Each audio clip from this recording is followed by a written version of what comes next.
Livro Oração de Avivamento, de Leonard Ravenhill, capítulo 2. Oração, fé operando. Inspire a fé viva, aquela que todo o que recebe dela testemunha em si mesmo e crê conscientemente, a fé que tudo vence, que move as montanhas e salva todo o que clama a Jesus e os aperfeiçoa em amor. Carlos Wesley, 1750. Pelo que também oramos sempre por vocês, para que nosso Deus os considere dignos do chamado dele e encha todos os de bom prazer da bondade dele e do trabalho da fé com poder. 2 Tessalonicenses 1:1. Essa oração é pelo sucesso de todo empreendimento prático de fé, bem como pela satisfação de toda aspiração e desejo de excelência moral. Moffat, Novo Testamento, grego do expositor.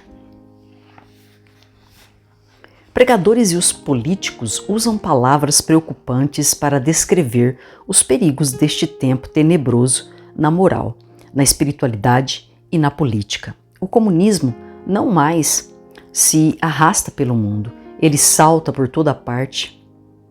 Khrushchev não se contenta mais em sussurrar seus segredos sombrios, ele os proclama pelo rádio, nos telhados e no topo das colinas. O comunismo deixou de ser tema de conversa de bar entre delinquentes morais e intelectuais para milhões de pessoas. Tornou-se um respeitável companheiro de viagem pela estrada da vida. A gangue marxista não é mais uma minoria decaída e maltrapilha. É uma sociedade bem vestida. Pelo menos, no caso dos líderes, a filosofia deles dirige uma das mentes científicas mais brilhantes do mundo, embora não saibamos bem como isso acontece. Os bolcheviques não são mais um grupo de novatos em cima do muro, menosprezados por demagogos e democratas conservadores. Hoje eles se sentam às mesas de conferência de concílios mundiais, não se limitam a fazer perguntas, mas declaram políticas, não mais querendo fazer trocas, mas sendo beligerantes. O câncer do comunismo se espalhou e cobre quase 3/4 da superfície terrestre. Estima-se que ele atinja, de uma forma a outra, quase que 2 em cada 3 pessoas. Caso o Senhor demore a agir e não haja avivamento no cristianismo puro, os próximos anos serão os piores que a história já registrou. Táticas até agora desconhecidas pelos políticos têm sido usadas para provocar inimizade internacional. Algumas noites, um radialista disse que Khrushchev havia feito uma oferta.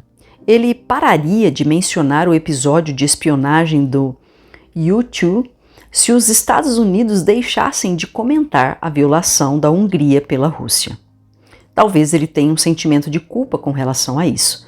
A Igreja Cristã não organizou qualquer ação militar para se opor ao comunismo. Ainda assim, os comunistas assassinaram milhões de cristãos fiéis e, durante os massacres na Coreia, escreveram uma página de horror terrível em Martírios, igualando as atrocidades descritas no livro dos Mártires de Fox. Os próximos anos podem ser descritos com as palavras de Bertrand Russell como 500 anos Genghis Khan. Brunner considera essa descrição de Russell uma simplificação tipicamente inglesa, já que, em primeiro lugar, os mongóis que iam conquistando o mundo foram detidos na Ásia Central e seu avanço parou definitivamente em 1241 em Linites. O domínio mundial de Genghis Khan aconteceu apenas nos povos do Oriente. Além disso, a tirania dele não pode ser nem vagamente comparada com a tirania de um Estado moderno totalitário, em especial com a tirania do sistema comunista. Não há esperança de ver o jugo do comunismo se quebrar em um futuro próximo. O antigo dramaturgo russo Gogol falou sobre humanidade com almas mortas. Descreveu com exatidão como são as nações modernas sem Deus. Outro escritor falou sobre o aumento dos militantes pela ausência divina do mundo atual, até que o mundo fique repleto de seres humanos que deixaram de ser humanos e viraram apenas seres. Pensamento assustador. Depois que os comunistas realizarem a lavagem cerebral e a doutrinação correta, teremos uma nação ou geração de robôs. O sistema deles pode criar milhões de zumbis, poupando poucos milhares de pessoas necessárias para formar a classe dominante. O comunismo é versátil e devastador.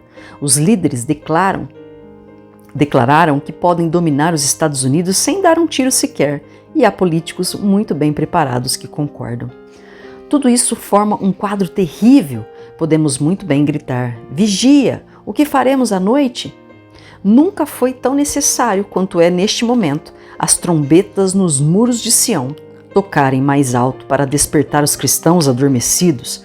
Muitos cristãos agora penduram as harpas nos salgueiros e clamam: como cantaremos ao Senhor em terra estranha? Agora é o tempo para os homens de fé. No Antigo Testamento, os 3 jovens hebreus tinham fé desafiadora. Gritaram: nosso Deus é capaz de nos livrar da fornalha ardente. Não tinham dúvida quanto à capacidade de Deus, embora não tivessem certeza quanto ao plano dele. Na verdade, Deus não escolheu livrá-los da fornalha, preferiu livrá-los dentro dela. A fé deles, porém, ia além de serem jogados no fogo. Disseram: nosso Deus é capaz de nos livrar da fornalha ardente, mas se não livrar, saiba, ó rei, que não serviremos seus deuses nem cultuaremos a imagem de ouro. A fé deles cria no que não viam. No Novo Testamento, portões de ferro cederam ao toque de um anjo quando havia oração incessante a Deus em favor de Pedro.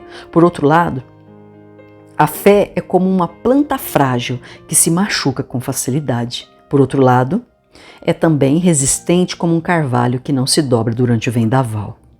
Oh, por uma fé que não se dobre, mesmo pressionada por muitos inimigos, que não trema diante de pobreza ou dor. Ouvimos muitos orarem: Senhor, és capaz de fazeres isto? É uma oração muito boa, pode aumentar a confiança daquele que ora. Todavia, e isto é importante, dizer que Deus é capaz não é fé. Vejamos uma imagem simples, mas imperfeita do que falta hoje. Do que nos falta hoje. Creio que Deus que transformou água em vinho é capaz de transformar a mesa em que estou escrevendo em ouro puro. Ela mede 1,5 por 90 centímetros, daria um bom pedaço de ouro.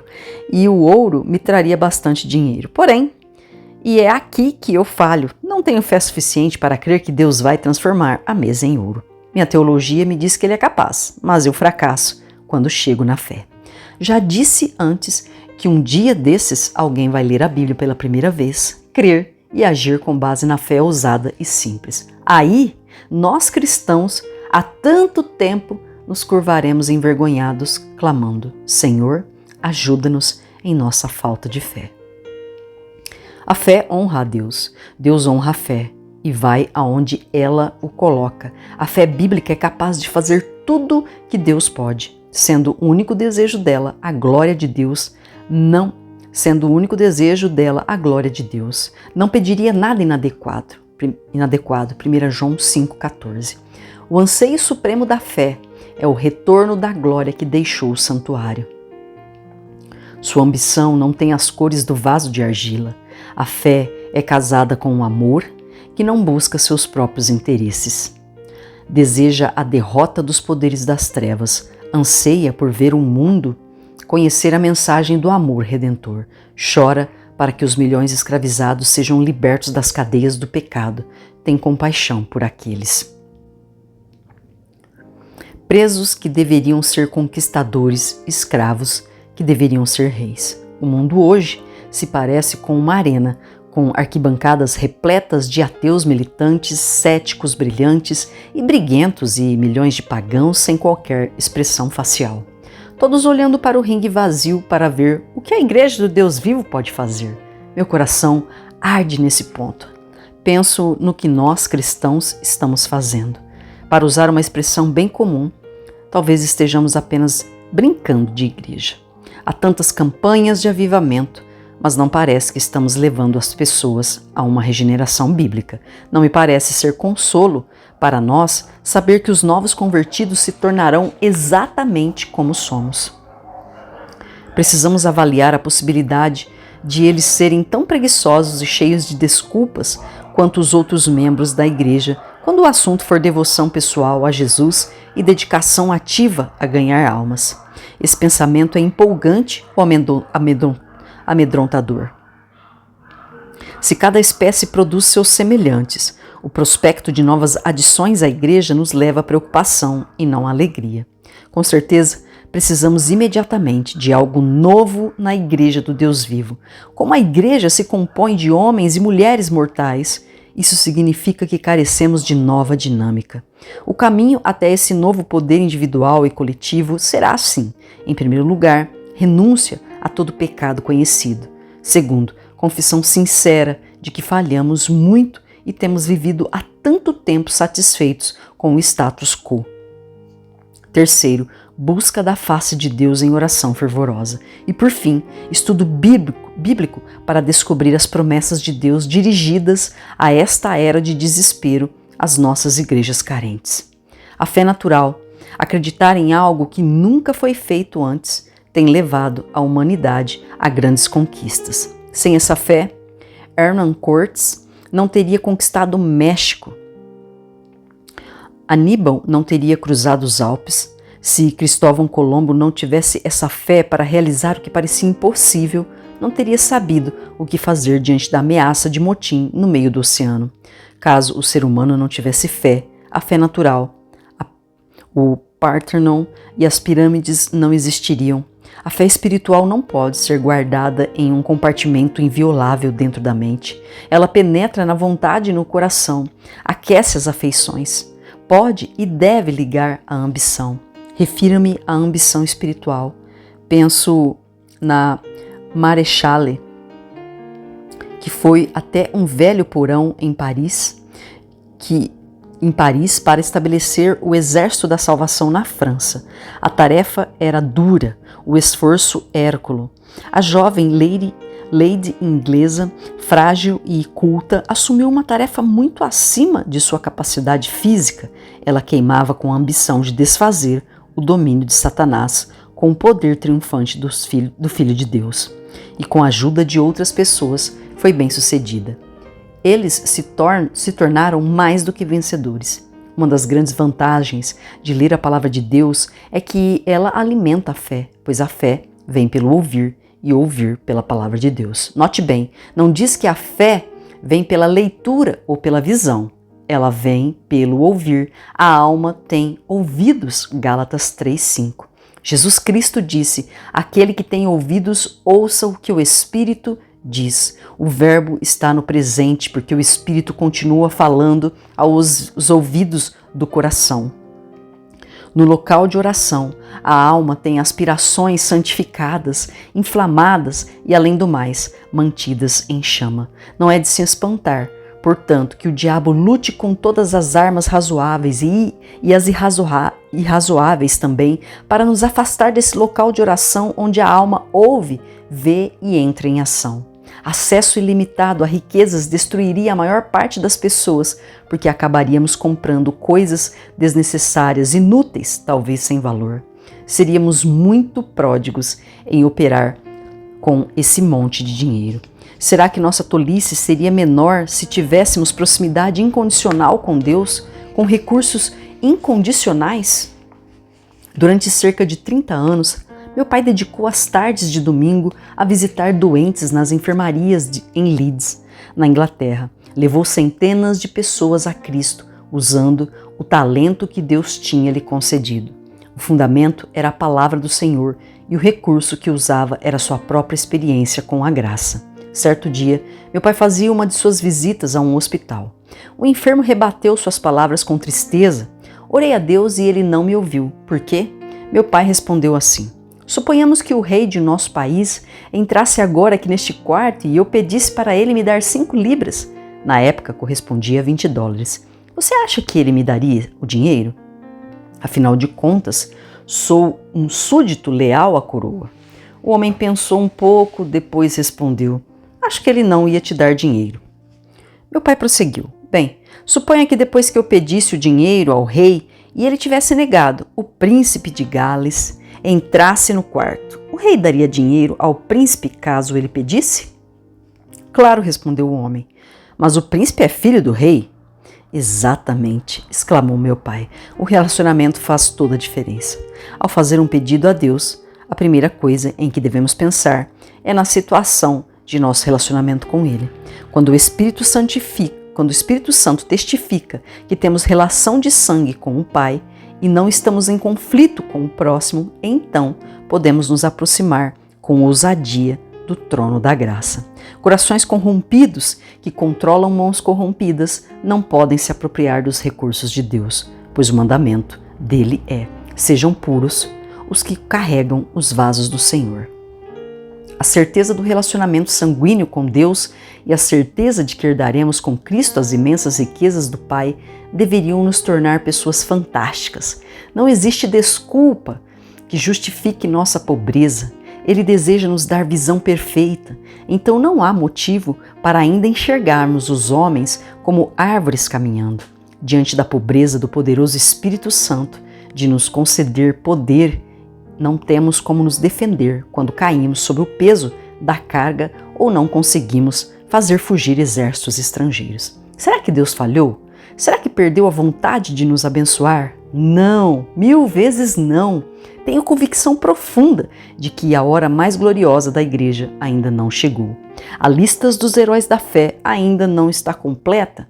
Nem todos os capítulos da igreja, bela como a lua, clara como o sol e terrível como um exército com estandartes, foram escritos. As grandes aventuras de fé ainda não aconteceram.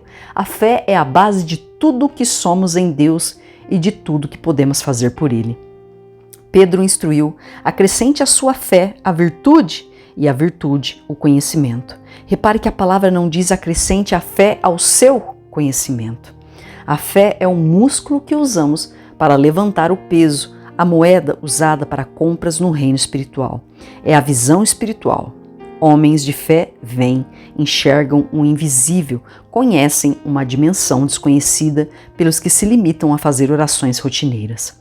Deus exige fé. Ele diz: sem fé é impossível agradar a Deus. Além de magoar Cristo, a incredulidade prejudica a causa dele. Jesus disse: ó geração incrédula, até quando ficarei com vocês? Por quanto tempo o suportarei? Em suas obras primorosas, E.M. Bounds escreveu: quando a fé para de orar, também para de viver. Também é verdade que quando a fé deixa de viver, para de orar. A fé tem que orar para viver, tem que viver para orar. Ben Singh contou que durante uma de suas palestras um homem olhava fixamente para uma lâmpada pendurada na sala. No final, ele procurou Singh e lhe pediu a lâmpada emprestada. Seu pedido foi atendido. Dias depois, contudo, o homem voltou desanimado, dizendo que a lâmpada era inútil. Diante disso, Bankit Singh foi até o quarto do homem para verificar por que a lâmpada, praticamente nova, não produzia luz. Não foi difícil encontrar a resposta.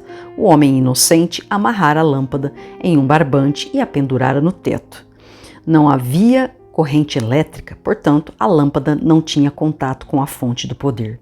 Para nós, cristãos, a lâmpada é a oração e Deus tem o poder.